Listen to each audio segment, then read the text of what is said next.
오늘은 요한계시록 8장 말씀 볼 차례가 됐습니다.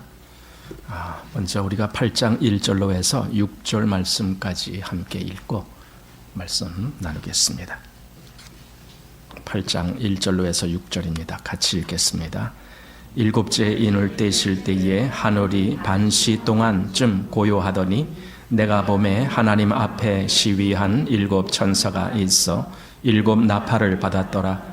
또 다른 천사가 와서 제단 곁에 서서 금 향로를 가지고 많은 향을 받았으니 이는 모든 성도의 기도들과 합하여 보좌 앞 금단에 드리고자 함이라. 향연이 성도의 기도와 함께 천사의 손으로부터 하나님 앞으로 올라가는지라. 천사가 향로를 가지고 단 위에 불을 담아다가 땅에 쏟음에 뇌성과 음성과 번개와 지진이 나더라. 일곱 나팔 가진 일곱 천사가 나팔 불기를 예비하더라. 아멘.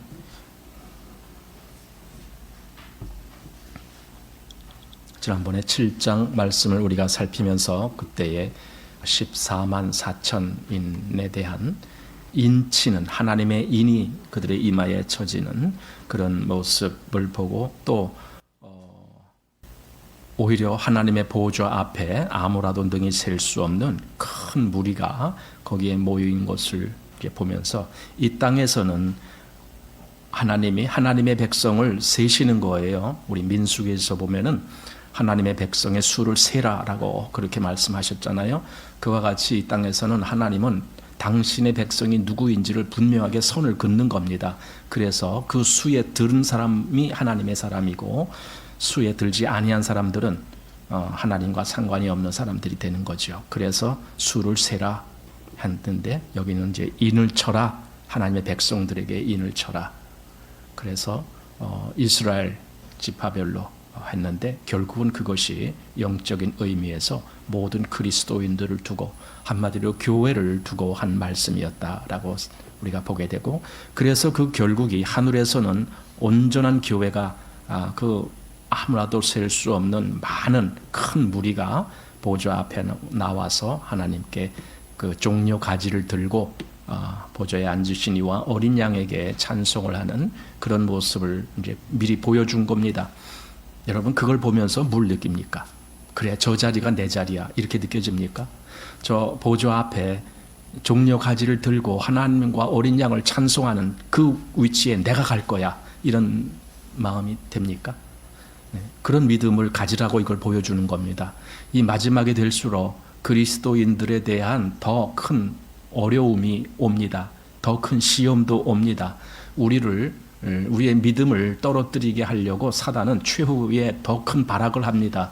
그러니 우리가 이 보좌 앞에 이렇게 올라가 있구나 하고 그걸 바라보면서 힘을 내라라는 겁니다.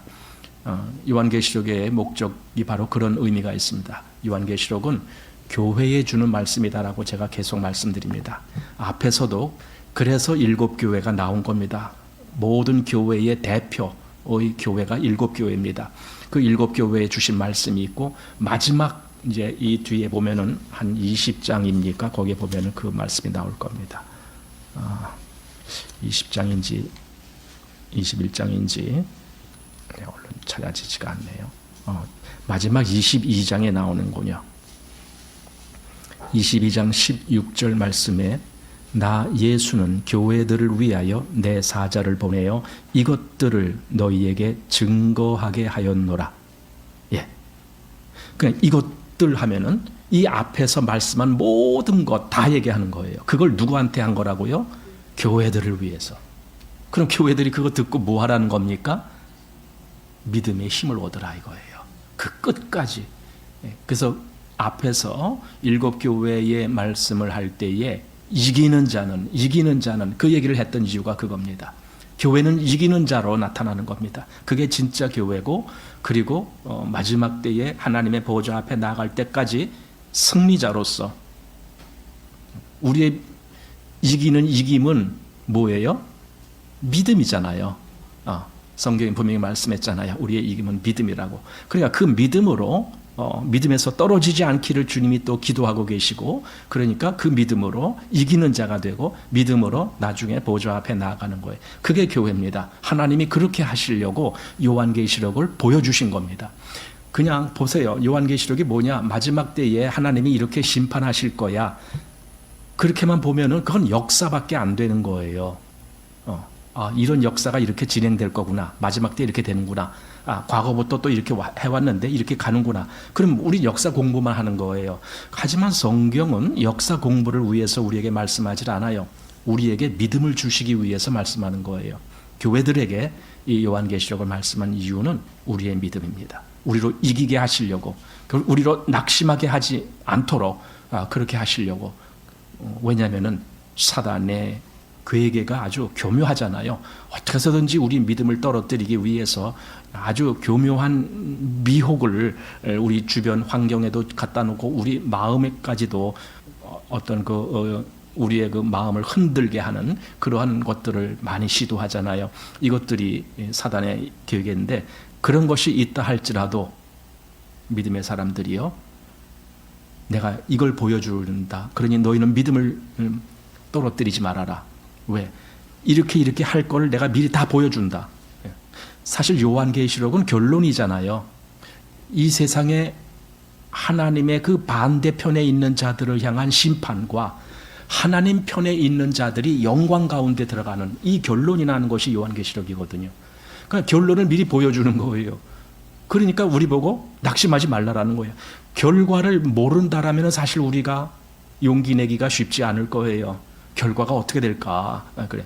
그런데 요한계시록은 결과가 이미 보여주는 거예요. 교회들에게 이 증거를 보여준다 그랬잖아요. 증거하게 하였노라 이렇게 했잖아요. 교회들에게 왜 증거합니까? 다 보여주고 이렇게 될 거야, 이렇게 될 거야. 아니 결과까지 보여줬는데 근데도 미심쩍어서 긴가민가 그런다라면 그 사람은 아예 증거를 받지 아니하는 사람이죠. 우리는 사람의 증거들도 우리는 중요하게 여기는데 하물며 그리스도, 여기 주께서 증거하시는 그 증거를 우리는 얼마나 더 중요하게 여겨야 되겠습니까? 그래서 그 증거를 받고 이 마지막 때에 그리스도인들로 하여금 정말 믿음 안에서 가게 하는, 그것을 하나님이 원하시는 거라고 저는 봅니다. 그래서 교회들을 위하여 내 사자들을 보내어 이것들을 너희에게 증거하게 하였노라 이렇게 말하는 겁니다. 사실 그리스도인들은 다 그리스도의 증거자나 마찬가지예요. 사도행전에 보면은 사도들이 그리스도의 증거자로 복음을 전했잖아요. 그러니까 우리도 복음을 전한다는 것은 뭡니까? 그리스도의 증거자가 된다는 뜻입니다. 복음은 그리스도예요. 복음은 그리스도. 그러니까 그리스도를 증거하는 증거자로 우리가 사는 거예요. 그러니까 우리가 또 다른 사람들에게 이 하나님의 빛이 가게 하기 위해서 우리가 증거자로 사는 겁니다. 그래서 사실 이 앞에서 많은 천사들이 나오는데 그 천사들이 어떤 분은 그게 바로 성도들이다 이렇게 말하는 분들도 있어요. 그러니까 그 천사라고 나오는 것이 정확하게 이게 어떤 천사인지 누군지 잘 몰라요. 그렇지만은 해석상 어떤 때는 이걸 성도들이라고 보는 것이 옳겠다. 왜? 성도들이 그 역할을 하는 거니까. 이런 해석을 하는 그런 책들도 있고 그럽니다. 자, 이제 그렇게 보시고, 그래서 7장에서 교회 얘기가 나왔던 겁니다. 중간에 그 6번째 인까지 나오고, 사실 6번째 인이 나오면 그 6번째 인이 뭡니까? 완전히 이 세상의 끝 재앙이 다 나온 거예요. 6번째. 이 땅에 완전히 하나님의 그 진노가 이 땅에 완전히 다 내린 것이 6번째 인이었는데, 그럼 또 무슨 재앙이 또 남았느냐? 이제 요한계시록을 볼 때에 그래서 자꾸 말씀드립니다만은 이건 시간 순서가 아닙니다. 앞에 인의 재앙이 첫째, 둘째, 셋째에서 이제 6번째 인까지 해서 6장까지 나왔잖아요. 그리고 그 다음에 이제 8장에 가서 다시 또 7번째 인부터 해서 또 이제 나팔의 재앙이 시작되잖아요.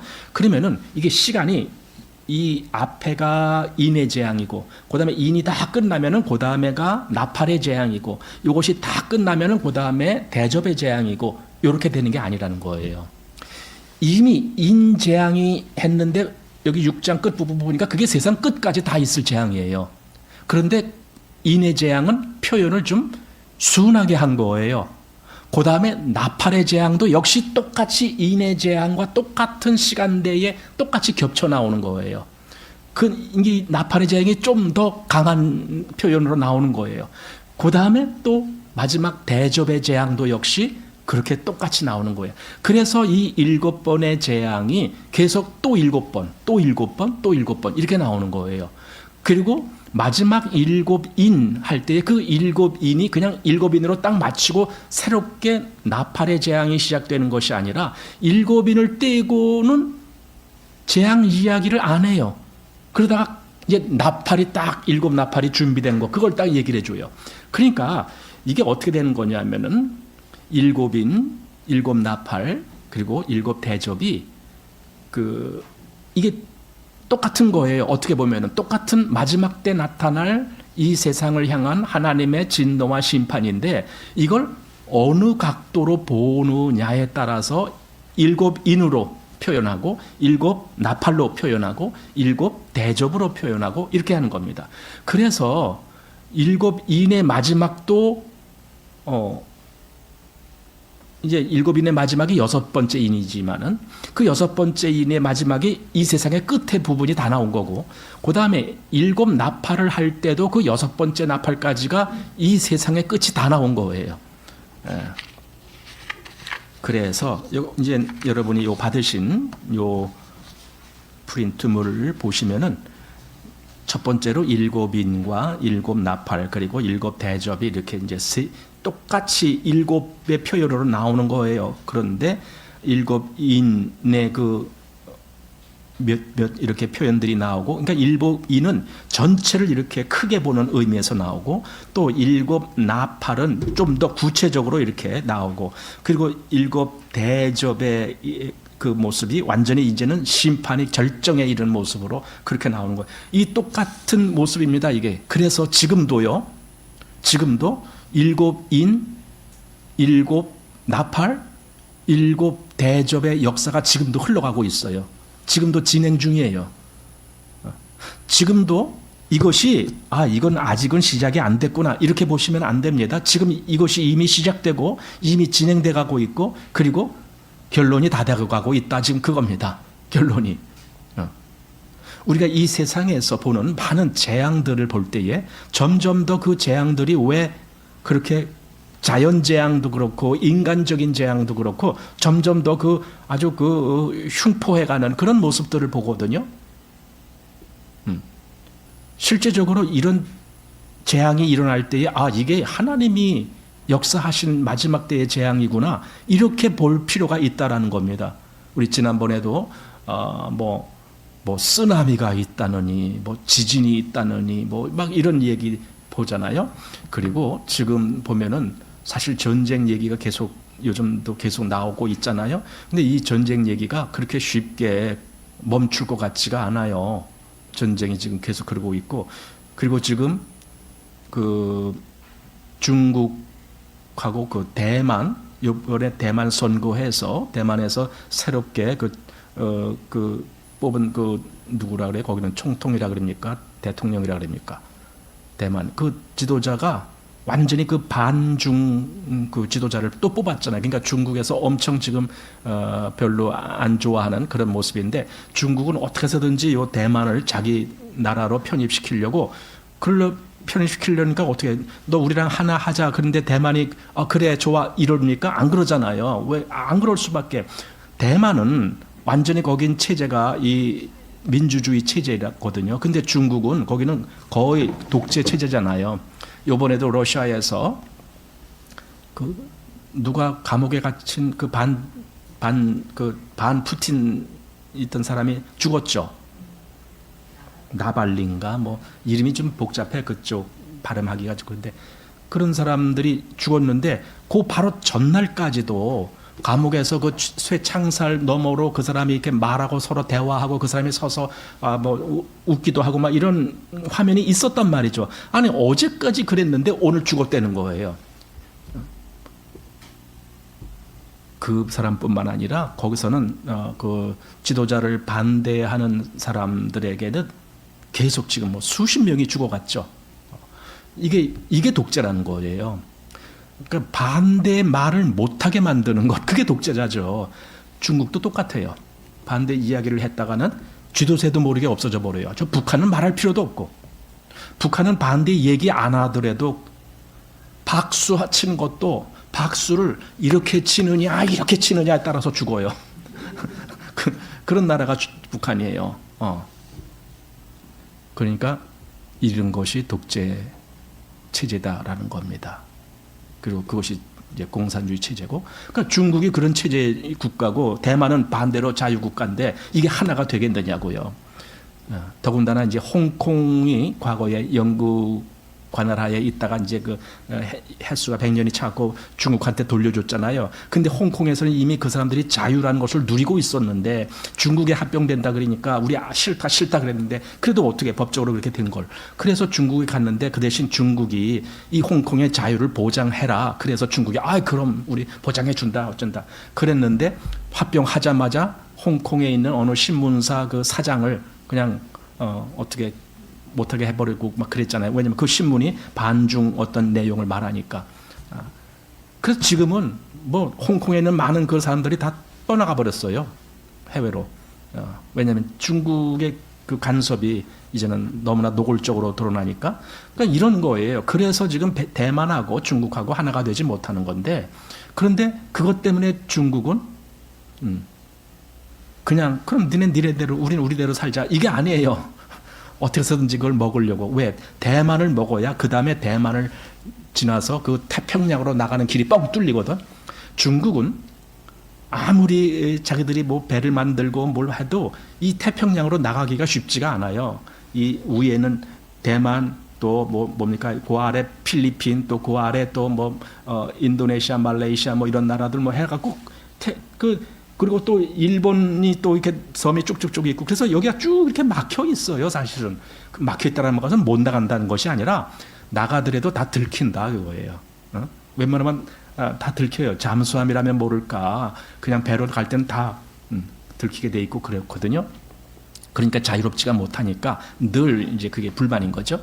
그래서 어떻게 해서든지 대만을 자기 나라로 합병시켜야 그 대만을 통해서 이제 그 다음 태평양으로, 왜냐하면 태평양으로 나가야만이 미국이랑 맞짱 뜰 수가 있다는 거죠.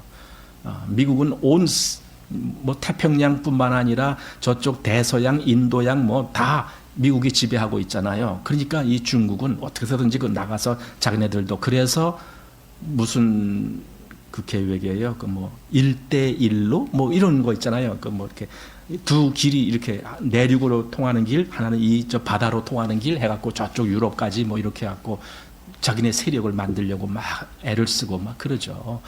이게 중국인데, 요번에 상당히 또 미국이랑 또 대립되는 것이 있는가 봐요. 그래서 미국의 많은 항공모함이라든가 이런 것들이 그 대만 쪽으로 집결하고, 또 중국에서도 많은 선박들을 또 이렇게 그쪽으로 집결시키고 있고 막 이런 일이 있고 그래요.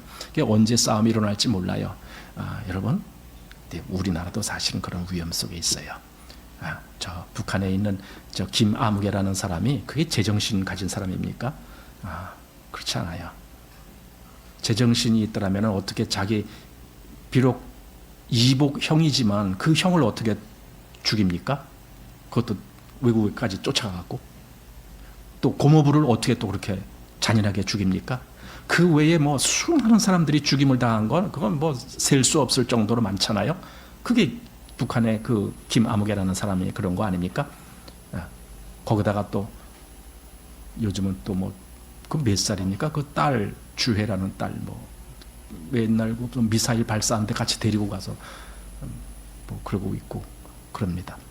아이라면 아이한테 맞는 장소를 데려가야지 그 미사일 발사하는데 그런 데를 데려가서 뭐 하겠다는 겁니까? 아이한테 그 잔인한 그런 성품만 길러주겠다 그거 아닙니까?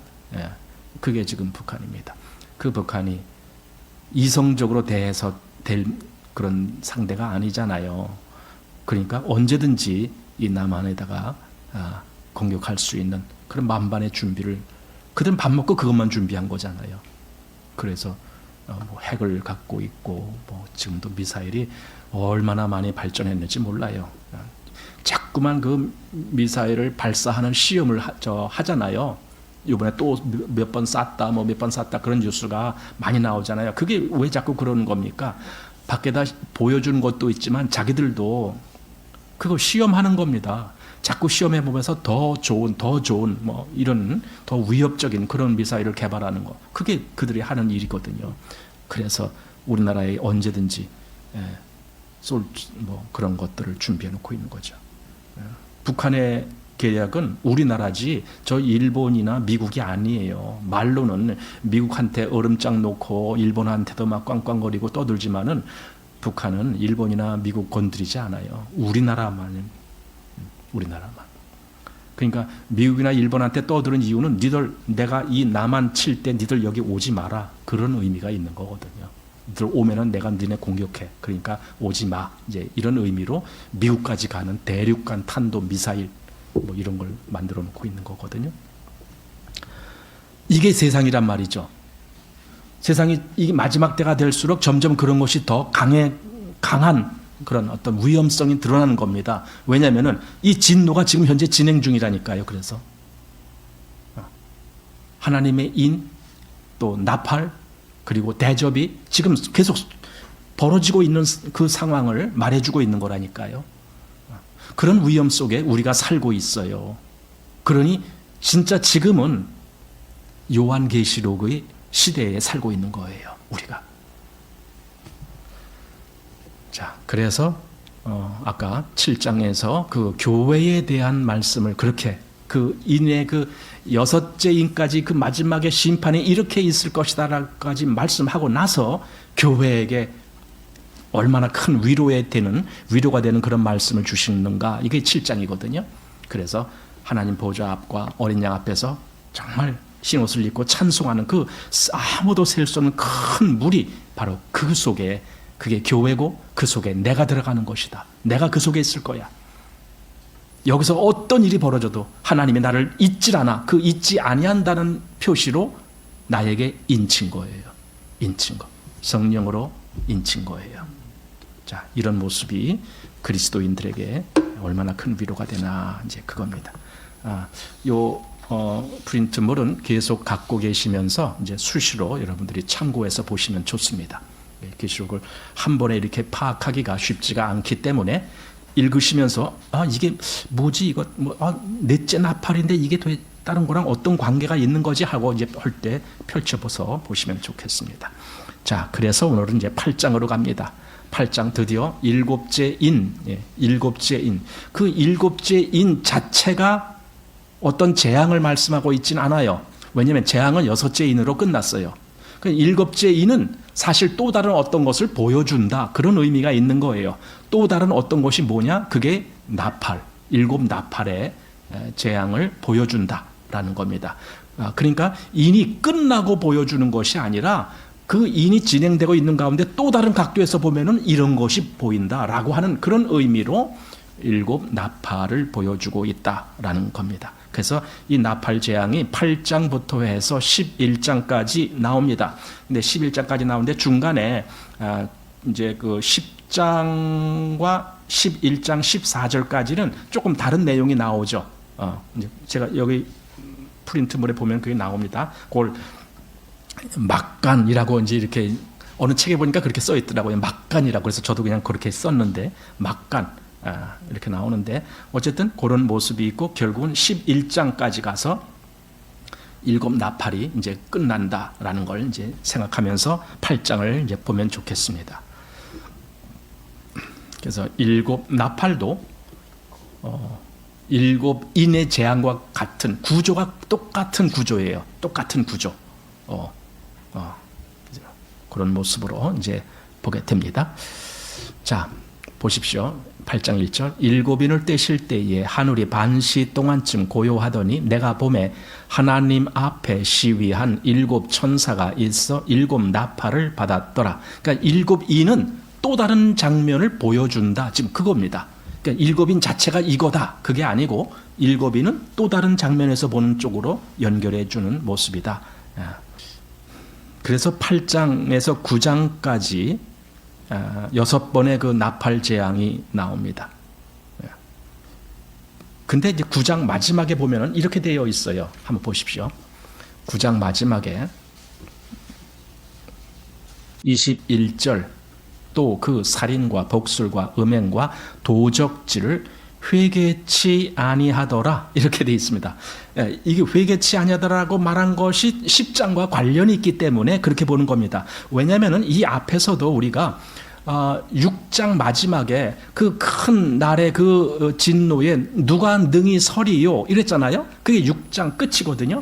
그랬는데 7장으로 딱 넘어오니까 그 진노가 있을지라도 전혀 그것에 영향을 받지 아니하고 하나님의 보좌 앞에 나가는 자들이 있다. 그게 이제 교회를 얘기하는 거고, 그게 하나님의 인을 치게 하는 거고, 그것이 보좌 앞에까지 나가는 그런 교회를 여기서 이제 말해준 것처럼 지금 9장 마지막에 아무도 회개치 않는다라고 말했는데, 그런데 그게 아니라 그래도 정말 회개에 합당한 열매를 맺는 사람이 있다. 그게 10장이에요. 그 이제 10장과 11장 14절까지 여기 표에 보면은 그것이 이제 10장에 힘센 다른 천사가 나오고, 그리고 그 다음에 두 증인이라는 것이 나옵니다. 여러분, 증인이 뭡니까? 이 증인이 바로 그리스도인들을 얘기하는 거예요. 거기 둘이라는 대표자로 나오고 있지만 실상 그리스도인들의 삶이 증인의 삶이에요. 그리고 그리스도인들이 우리 앞에서 그랬잖아요. 순교자라는 말 할 때에 그 순교자가 영어로 마터라고 되어 있는데, 이 마터가 마르투스로에서 나온 말이에요. 근데 그게 뭐냐면 증인이다 그 뜻입니다. 증인이 곧 순교자라는 말과 같은 어원을 갖고 있는 거예요. 그래서 그리스도인이야말로 그리스도의 증거자요, 그리고 순교자의 신앙을 가지고 있는 자들이 그리스도인이에요. 이게 진짜 그리스도인이에요. 요한계시록을 보다 보면은요, 그래서 가짜 그리스도인들에 대한 선이 거져요. 이걸 자기한테 비춰봐야 돼요. 그래서 내가 진짜 그리스도인인가를 늘 살피는 거죠. 그리고 내가 진짜 그리스도인의 그 모습으로 살아가고 있는가, 이런 것도 살피는 거죠. 왜냐하면 요한계시록은 그걸 이렇게 흐지부지 할 수가 없어요. 왜냐하면 이 마지막에 뭔가를 정확하게 이렇게 하나님이 심판을 해야 되는데, 만약에 인맞지 아니한 자들에게는 하나님의 이 진노가 확 쏟아지는데 거기서 어떻게 흐지부지 할 수가 있어요? 그래서 요한계시록을 보면서 이 신앙에 분명한 선이 그어지는 겁니다. 그냥 교회에 다닌다라고 해서 그게 그리스도인이 아닙니다. 그 마음에 하나님의 인이 탁 박힌 것처럼 믿음이 확고하게 그렇게 드러난 사람들, 그런 사람들을 여기서 그리스도인, 하나님의 사람들, 그리고 장차 보좌 앞에 나가는 사람들, 그렇게 말해주고 있는 겁니다.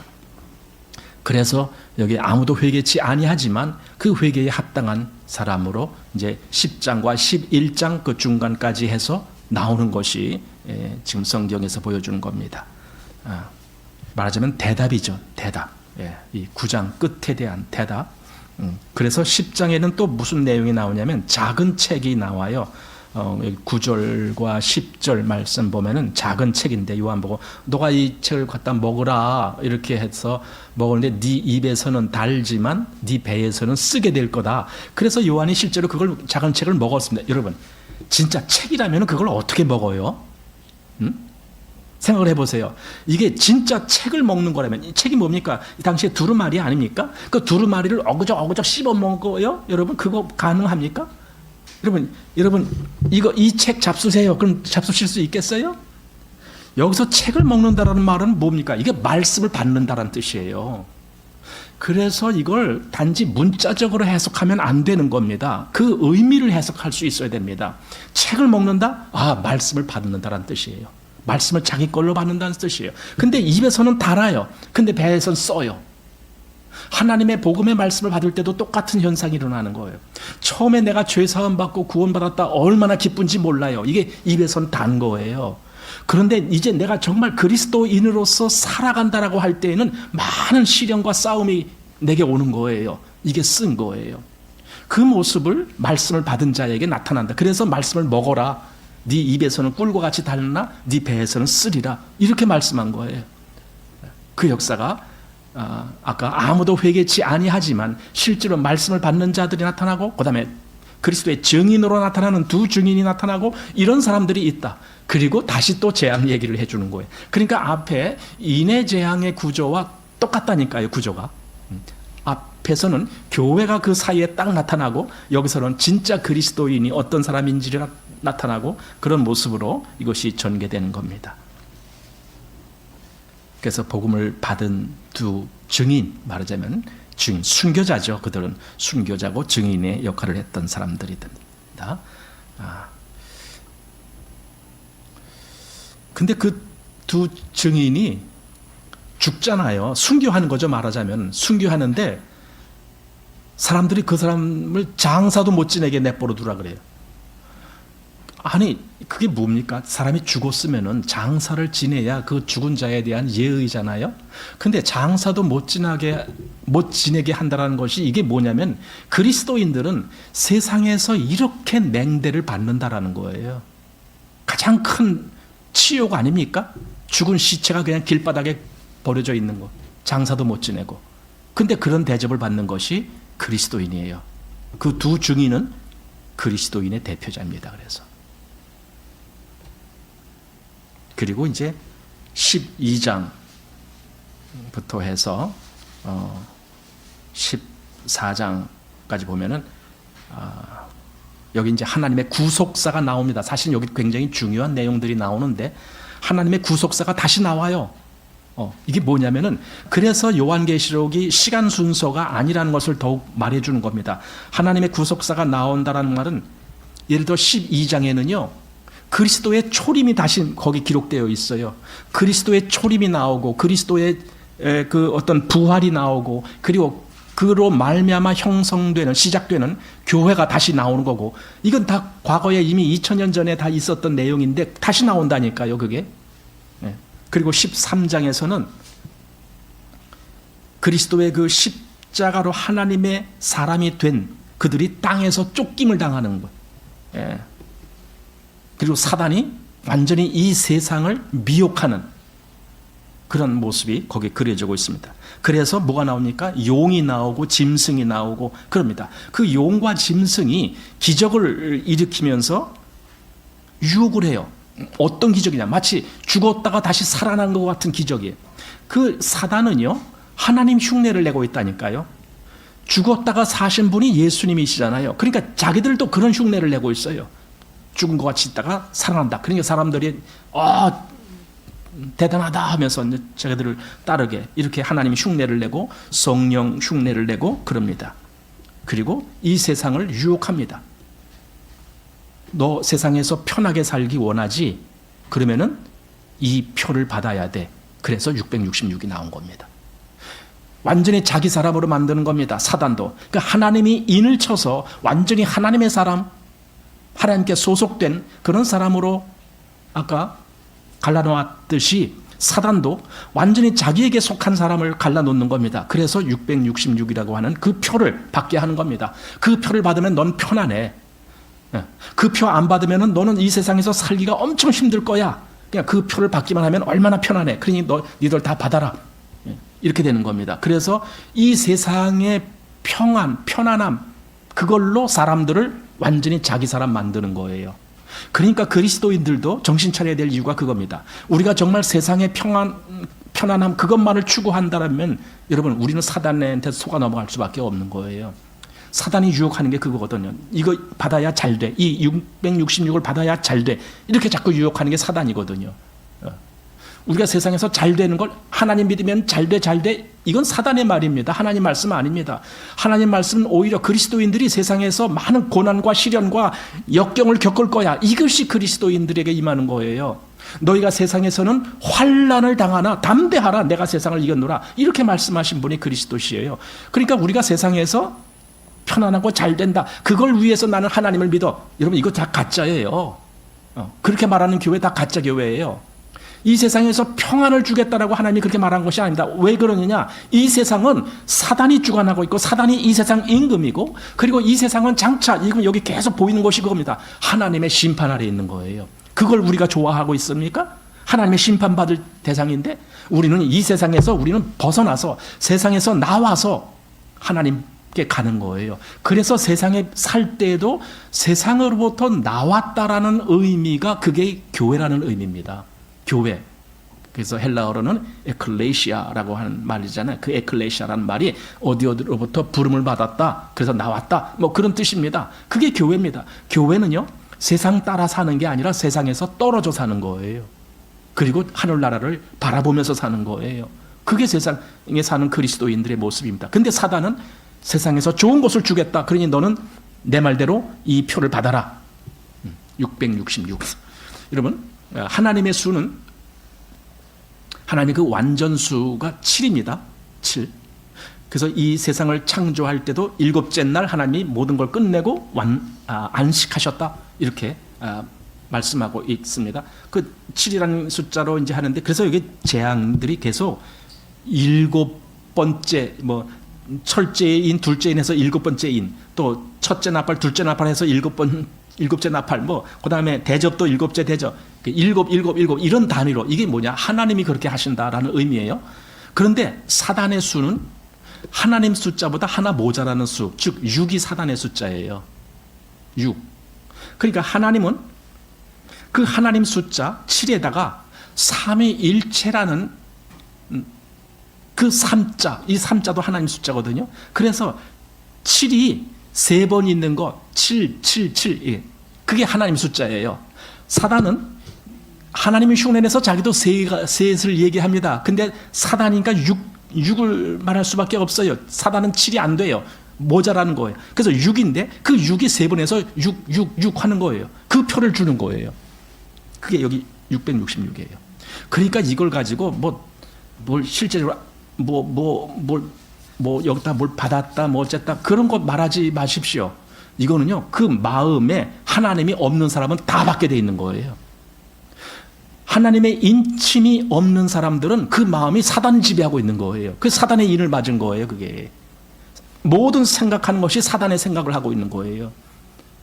이미 받은 거예요, 그들도. 이거 마지막 때 가서 666 도장 찍는다, 그게 아니라 이미 하나님을 모르는 사람들은 사단의 이 인을 받은 거나 마찬가지입니다. 사단의 표라 그러죠. 그건 인이라고 그러지 않고. 예. 그러나 사실은 똑같은 겁니다. 하나님이 이미 하나님의 백성들을 인친 것처럼 사단도 자기 백성들에게 이미 그러고 있는 겁니다. 그래서 이 요한계시록을 자꾸만 하나 사건이 있고 그다음 또 있고 그다음 또 있고 이렇게 보질 말고 지금 계속 이 전체가 진행 중이다, 이렇게 보아야 된다는 거예요. 지금 그러고 있는 거예요. 지금. 자, 그렇게 이제 보면 됩니다. 그리고 이제 15장부터는 7 대접의 재앙이 나오는 거예요. 그래서 이제 그것이 구체적으로 16장에 가서 나오게 되는데, 그 7 대접의 재앙도 역시 7인의 모습이나 또는 7 나팔의 재앙의 모습이나 그 규모가 똑같아요. 그 사건의 흐름이 똑같아요. 다만 그 깊이가 더 깊어질 뿐입니다. 그러니까 첫 번째 인의 재앙 때보다도 이 나팔의 재앙 때는 더 구체적이고 더 심각한 재앙의 말씀이 나오고, 그리고 나중에 대접의 재앙이 나올 때는 더 깊은 얘기가 또 나오고 그러는 겁니다. 재앙이 점점 더 그 심층적으로 들어간다라는 의미가 있습니다.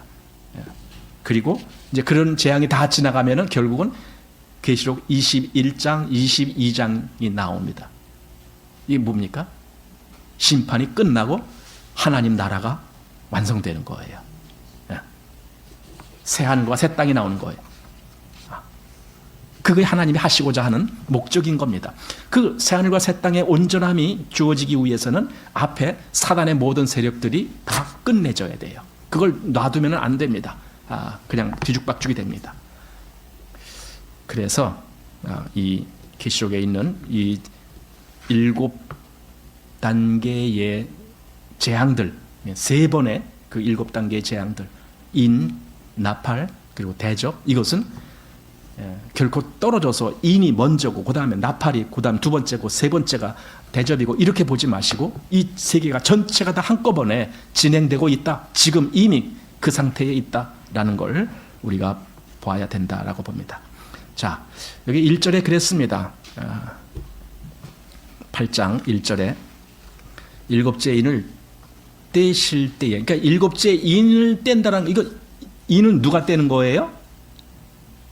어린 양이 떼시죠. 어린 양이 일곱째 인. 자, 여기 그 두루마리가 있습니다. 두루마리가 이렇게 둥그렇게 이렇게 말아놓은 게 두루마리 아닙니까? 근데 인이 하나, 둘, 셋, 넷, 말하자면 끈으로 묶어놨다라고 한번 생각해 봅시다. 끈으로 하나에서 묶어놓고 또 해서 이게 7개를 묶어놨어요. 자, 하나 끌렀어요. 그럼 이게 두루마리가 펴집니까? 안 펴져요. 7째까지 다 풀러야만 이걸 펴볼 수가 있어요. 그러니까 여기 7째 인이 떼졌다라는 것은 이제 펴졌다 그 뜻이에요. 펴졌다라는 것이 뭡니까? 두루마리가 뚫뚫 말렸던 게 이게 펴졌네? 그렇게만 보지 마십시오. 말씀이 이제 우리에게 얼마든지 이렇게 왔다라는 뜻이에요. 이게 여러분, 그런데 사실은 그리스도가 이 인을 언제 떼셨느냐고요. 그게 십자가예요. 십자가로 승리하셨느니라 그렇게 말씀하잖아요. 그러니까 그래서 그리스도의 십자가 있고 그래서 복음이 완성되고 그래서 복음이 우리에게 온 거예요. 그러니까 우리는 이미 7인이 떼진 상태에서 받아들인 거예요. 복음을. 만약에 그것이 떼지지 않았다면 우리가 복음이 뭔지 모르고 있을 거예요.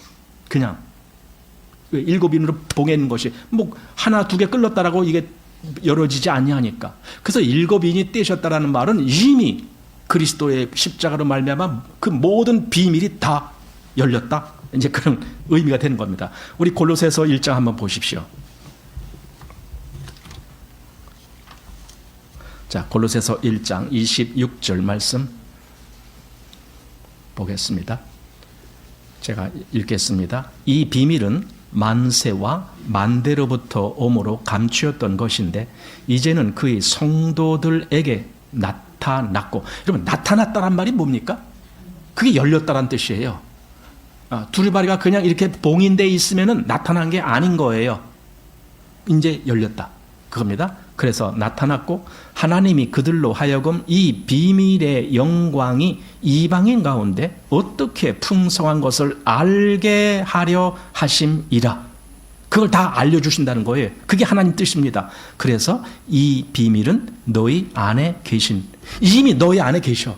그러니까 이것이 이미 열려서 이것이 더 이상 비밀이 아니고 너희에게는 이미 그것이 갔어. 너희 안에 계시오. 지금 우리 이미 받았어. 그 뜻입니다. 너희 안에 계신 그리스도 신이 곧 영광의 소망이니라.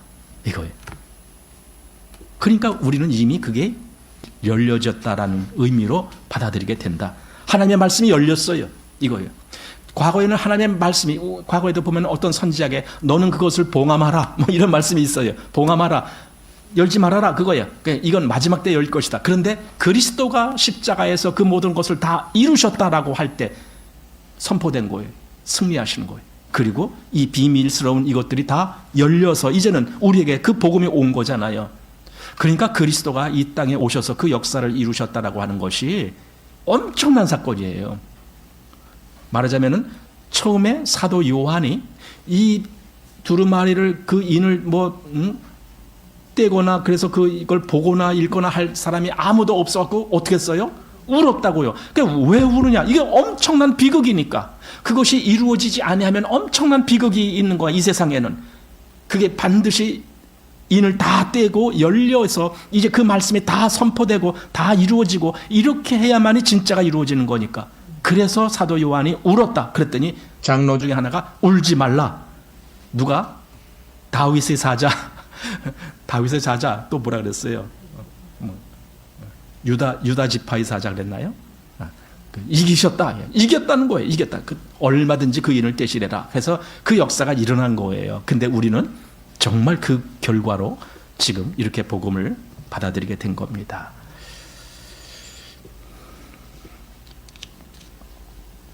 자, 그래서 아까 이제 그 계시록 6장에 보면은 그 6째 인이 떼지는 모습, 그 6째 인이 떼진 이후의 모습을 가만히 보면은요, 그게 세상 끝에 이루어질 모습들이에요. 완전히 이 세상이 다 끝난 그 모습을 말씀해 주고 있습니다. 그러면은 이제 끝난다.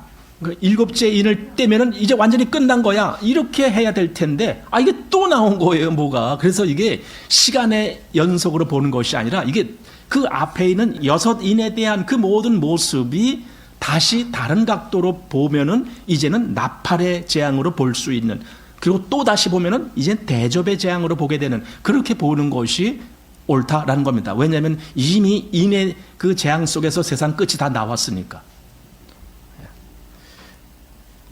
그래서 이 하나님의 장엄한 일곱째 인이 떼질 때 사실 하나님의 모든 역사가 끝난 거야, 그거거든요. 끝난 거야. 물론 다시 나팔의 재앙을 보여주지만 실상 일곱째 인이 떼졌다는 것은 하나님의 모든 일이 끝났어. 그래서 예수님이 뭐예요? 다 이루었다. 끝난 거예요. 끝났다라고 선포하는 겁니다. 그래서 그 다음에 이 뒤에 설명을 하기 전에 뭐라고요? 반시 동안쯤 고요하더니, 고요하다. 이 뭡니까? 떠들지 말라. 그 소리가 떠들지 말라. 왜? 하나님이 다 역사를 다 이루었어. 이겁니다. 너희는 하나님 앞에 잠잠하라. 그 얘기잖아요. 하나님이 하시는데 인간이 뭐라고 떠들 겁니까? 심지어 여기 사단이 뭐라고 떠들 겁니까? 하나님이 하시면은 다 잠잠해야지요. 하나님이 일곱째 인을 떼신다라는 것은 완성하셨다는 거예요. 하나님의 역사의 완성. 어린 양이 그 일곱째 인을 떼실 때 완성이다. 자, 우리 시편 76편 한번 보십시오.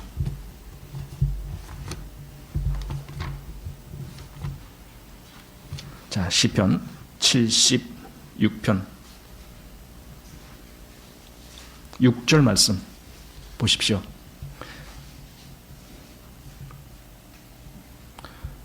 야곱의 하나님이여, 주께서 꾸짖으심에 병거와 말이 다 깊은 잠이 들었나이다. 주 곧 주는 경외할 자시니 주께서 한번 노하실 때에 누가 주의 목전에 서리까? 하나님이 그 심판을 선포하실 때 누가 과연 거기에 설 수가 있느냐? 그거죠. 그러니까 잠잠하라 그거예요. 하나님이 그 모든 역사를 완성하시는 일곱째 인을 떼실 때 온 세상은 고요해야 돼요. 고요해야 돼요. 아무도 거기에 이의를 제기할 수가 없습니다. 일곱째 인을 떼실 때 바로 그 일이 일어난 겁니다. 여기 하박국서도 한번 보시기 바랍니다. 자, 하박국서입니다. 하박국 2장 말씀 보시기 바랍니다. 2장 마지막 20절입니다. 오직 여호와는 그 성전에 계시니 온 천하는 그 앞에서 잠잠할지니라. 하나님 앞에 온 세상은 잠잠해라 그겁니다. 지금 일곱째 인이 떼졌다. 하나님의 모든 역사가 이것으로 끝이다. 완성이 되는 거다. 그러니 너희 피조물들이여 잠잠해라 그겁니다. 그게 반시 동안 고요했다라는 뜻이 됩니다. 이제 잠잠했다는 말을 말씀하고 나서, 그리고 마치 이제 하나님의 역사는 끝났어. 하나님의 모든 역사가 끝났지만은 그 뒤처리가 남은 거예요. 그게 뭐냐? 이미 하나님 모든 것을 결정하고 모든 것을 다 말하자면 주사위를 딱 던져서 끝났어.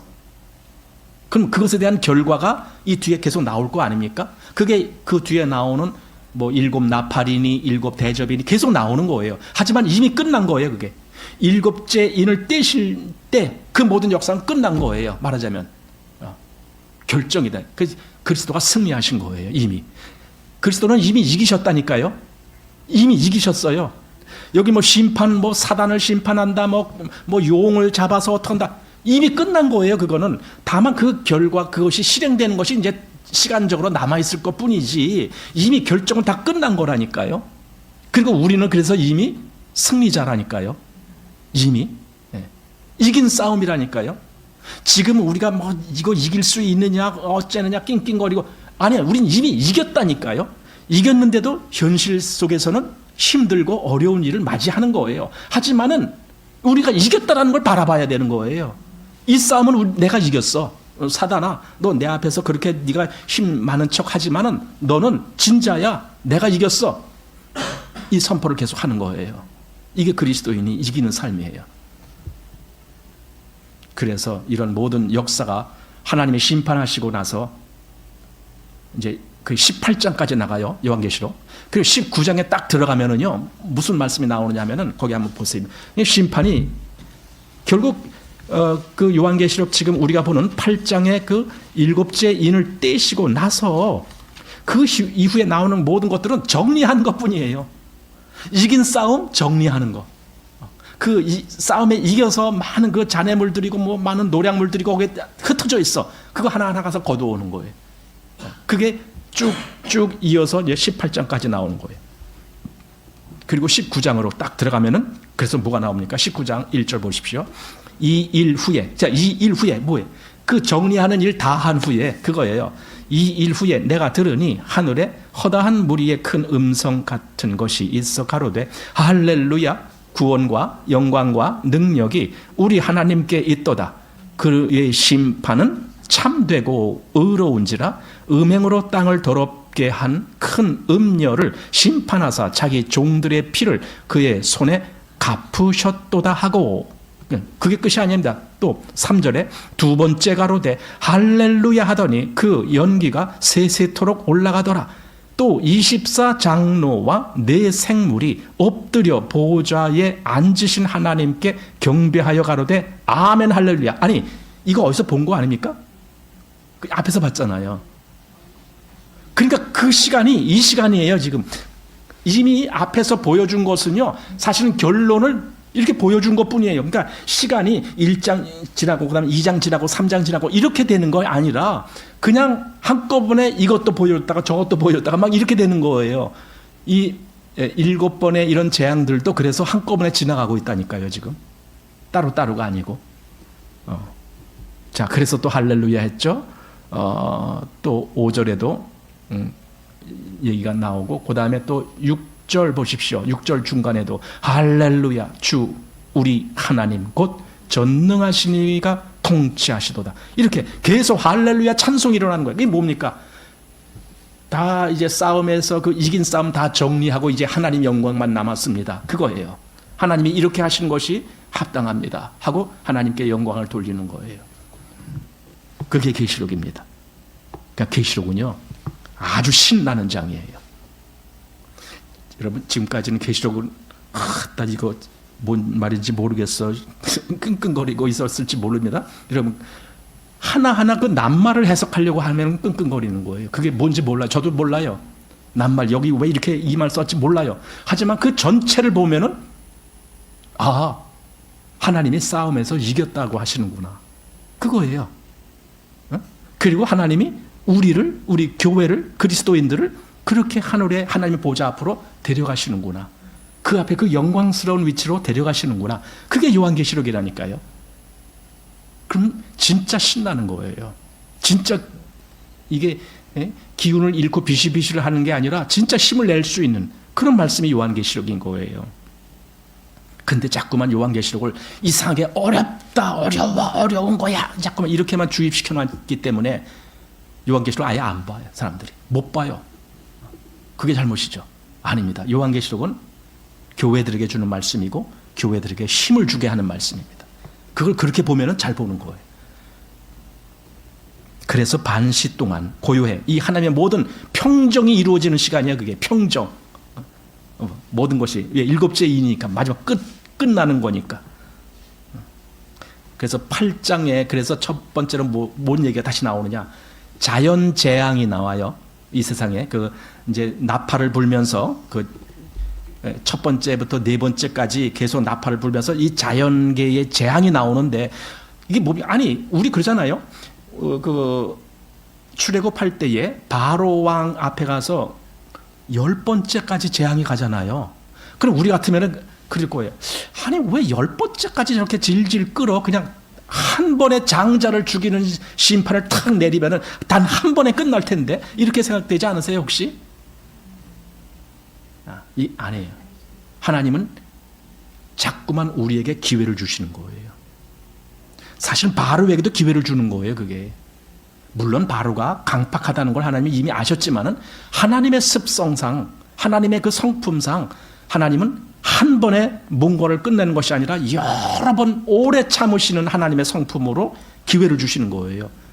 한마디로 이 땅에서도 이런 일이 있게 하시는 것은요, 땅에 있는 사람들로 하여금 회개하라 그거예요. 내가 단번에 온 세상을 심판할 수도 있지만 이런 여러 단계를 거쳐서 계속 이렇게 하는 이유는 너희들이 회개하라. 내가 그 시간을 주는 거다. 그건 우리 그리스도인들에게는 또 무슨 시간이에요? 빨리 가서 복음을 전해서 회개케 만드는 거예요. 그 시간이 우리에게 주어지는 거예요. 그리스도인들은요, 정신 차려야 돼요. 그래서 요한계시를 보면은 하나님이 지금 기다리고 계셔. 하나님 잠깐만 더 기다렸어요. 내가 지금 이렇게 좀 해야 되겠습니다. 어떤 사람을 구원해야 되겠습니다. 조금만 더 기다려주세요. 그 앞에서 뭐가 나왔어요? 7장에서 사방에 바람을 잡은 천사들 보고 잠깐 멈춰라. 왜? 내가 하나님의 백성들에게 인치기까지 잠깐 멈춰라. 그 얘기를 했잖아요. 자, 그래서 이제 7 천사가 나팔 받았다 하고 이제 8장 3절 또 다른 천사가 와서 제단 곁에 서서 금 향로를 가지고 많은 향을 받았으니 이는 모든 성도의 기도들과 합하여 보좌 앞 금단에 드리고자 함이라. 향연이 성도의 기도와 함께 천사의 손으로부터 하나님 앞으로 올라가는지라. 이게 뭡니까? 이제 기도가 나오는 겁니다. 이게 그 향로는 이제 그 뭡니까? 원래 그 성막에 보면은 그걸 노스로 만들었어요. 노스로 만들어 갖고 번제단에서 탄 그 불 그걸 담아 가지고 그리고 그걸 가지고 어디까지 가느냐? 지성소 들어갈 때까지 가져가요. 그걸. 이제 이렇게 되는 게 그 향로였는데 여기는 그 향로가 아니고 금향로가 나와요. 금향로는 더 하나님 성품에 합당한 그런 모습이라고 나오는 건데, 그런데 거기에 이제 그 향로가 바로 기도를 상징하는 겁니다. 성도들의 기도입니다. 그런데 거기에 향이 덧붙여져야 되는 거예요. 향. 그래서 여기 다시 한번 잘 보세요. 3절에 또 다른 천사가 와서 제단 곁에 서서 금 향로를 가지고, 그 향로 자체가 기도예요. 그런데 거기에 많은 향을 받았으니, 그 향이 거기다 더 추가된 겁니다. 이는 모든 성도의 기도들과 합하여, 뭐가 합해진다고요?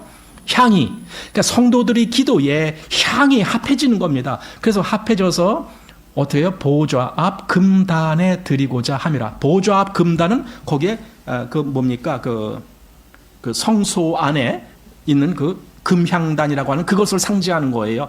하나님께 드리는 기도가 바로 거기서 올라간다. 그런 의미로 거기는 항상 향을 피우게 되어 있습니다. 그래서 그렇게 되는 겁니다. 자, 이게 뭐겠습니까?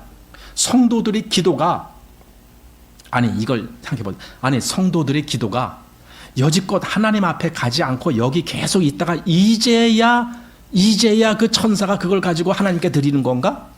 그럼 우리가 여지껏 한 기도는 다 뭐야? 하나님 앞에 안 갔다는 얘기인가? 여러분 어떻게 생각하세요? 그러니까 이것을 이 다음에 한 시점에서 이루어지는 일, 이렇게 보면 안 된다니까. 이 일이 지금 계속 이루어지고 있는 거예요. 우리가 기도할 때마다 이 일이 이루어지고 있는 거예요. 그런데 거기에 아까 그 향로에다가 뭐가 들어간다고요? 향이 거기 합해지는 거예요. 여러분 이 향은 순수한 그 어떤 향기를 나타내는 건데 그건 그리스도를 상징하는 거예요. 우리 기도에 그리스도가 같이 거기에 합해서 하나님께 올라가는 거예요. 그래서 우리가 기도할 때에 뭐라고 얘기를 해요? 예수님의 이름으로 기도합니다. 그거예요. 그리스도, 향이신 그리스도가 내 기도에 하나가 돼서 하나님께 올라가는 기도입니다. 이렇게 얘기를 하는 거예요. 그게.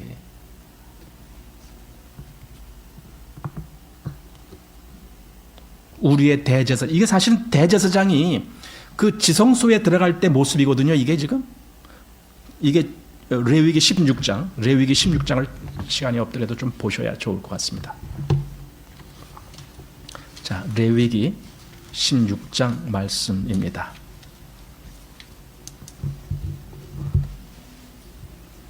지성소에 들어갈 때 어떻게 하느냐라는 부분인데, 지성소에 누가 들어갑니까? 대제사장이 들어갑니다. 자, 근데 여기 12절 말씀, 그 앞에 이제 11절부터 해야 더 좋겠죠? 11절 보십시오. 아론은 자기를 위한 속죄제의 수송아지를 드리되 자기와 권속을 위하여 속죄하고 자기를 위한 그 속죄제 수송아지를 잡고 향로를 취하여 여호와 앞 단 위에서 피운 불을, 이건 이제 이 불 피우는 것은 번제단을 얘기하는 거예요.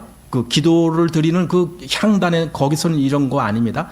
번제단에서부터 불을 가져오는 겁니다. 즉 번제단에서 불을 가져온다라는 것은요, 거기는 희생제물의 불이다 그런 뜻입니다. 예수님의 십자가를 의미하는 겁니다. 그래서 그 피운 불을 그것에 채우고 또 두 손에 곱게 간 향기로운 향을 채워 가지고 장 안에 들어가서 여호와 앞에서 분향하여 향연으로 증거계 위 속죄소를 가리우게 할지니 그리하면 그가 죽음을 면할 것이며 그는 또 이렇게 이제 나오는 겁니다. 자, 여기서 이 대제사장이 그 일을 하는 겁니다. 그 향로를 가지고 향을 피우고 그 불을 가지고 해서 그 여호와 앞에 그 향연이 올라가도록 그렇게 하는 겁니다. 이게 대제사장이 하는 일입니다. 여러분, 우리의 대제사장이 누굽니까? 예수님이죠. 그 히브리서, 여기 히브리서 4장 한번 보십시오. 예, 히브리서 4장 14절 말씀입니다. 그러므로 우리에게 큰 대제사장이 있으니 승천하신 자 곧 하나님 아들 예수시라. 예. 우리에게 큰 대제사장이 있다 이겁니다. 그 향로에 그 불을 피워가지고 하나님께 갈 그 모든 것들이 제사장이 하는 역할인데 우리에게 그런 제사장이 있다라는 겁니다. 그러니까 천사가 그 일을 했지만, 여기 요한계시록 천사가 나왔잖아요. 천사가 그 일을 했지만 사실은 그게 누구예요? 그리스도가 그렇게 하시는 거예요. 예. 그건 대제사장이 할 일이니까. 그러나 이제 여기서 천사라고 그렇게 표현을 했던 것뿐입니다. 자, 그래서 천사가 그렇게 하고, 그러니까 그 다음에 5절 천사가 향로를 가지고 단 위에 불을 담아다가 땅에 쏟음에 뇌성과 음성과 번개와 지진이 나더라. 이제 그 기도가 하나님께로 올라가고 그 동일한 향로에 이제는 불을 담아다가 땅에 쏟아요. 땅을 진노, 징계, 심판 그런 겁니다. 불이 땅에 쏟아져서 그래서 이제 나팔이 부러지는 거예요. 그래서 땅에 심판이 이루어지는 거예요. 그러니까 이 앞에서 하나님의 성도들이 우리의 기도를 이거 신원하여 주지 아니하시기를 언제까지 하시려나이까? 단순히 원수 갚아달라는 것이 아니라 하나님의 공의가 펼쳐져 갖고 하나님의 영광이 나타나고 하나님 나라가 완성되는 그것을 위해서 기도했다고. 그렇다면 하나님 나라가 완성되려면은 이 공의의 심판도 같이 이루어져야만 완성이 되는 거예요. 그래서 땅에다 불을 쏟는 거예요. 한 번은 기도로 하나님께 올라가고, 그리고 또 하나는 동일한 향로가 땅을 향해서 심판을 쏟아내는 거예요. 기도의 응답이죠. 그 응답으로 심판이 이루어지는 겁니다. 그래서 6절, 7 나팔 가진 7 천사가 나팔 불기를 예비하더라. 이제 땅에 그 진노가 내려질 그 모든 예비가 다 되는 겁니다. 이게 지금 요 시간에 이 미래에 이렇게 될 거다. 그렇게 보지 마시고 지금 다 그렇게 되고 있어요. 다 지금 진행 중입니다. 이미 그렇게 되고 다 진행 중입니다. 이 세상에 그래서 심판이 일어나는 거고, 점점 더 이 마지막이 갈수록 점점 더 이 세상이 아주 힘든 세상이 되는 거예요. 왜? 하나님의 진노가 임할 것이니까. 마지막 때가 될수록. 그래서 최후에는 온 세상이 다 그냥 끝장나는 그런 심판이 올 거예요. 그리고 하나님 나라가 완성되는 그런 나라로 올 겁니다. 자, 그래서 오늘 8장 6절까지 이렇게 보았습니다.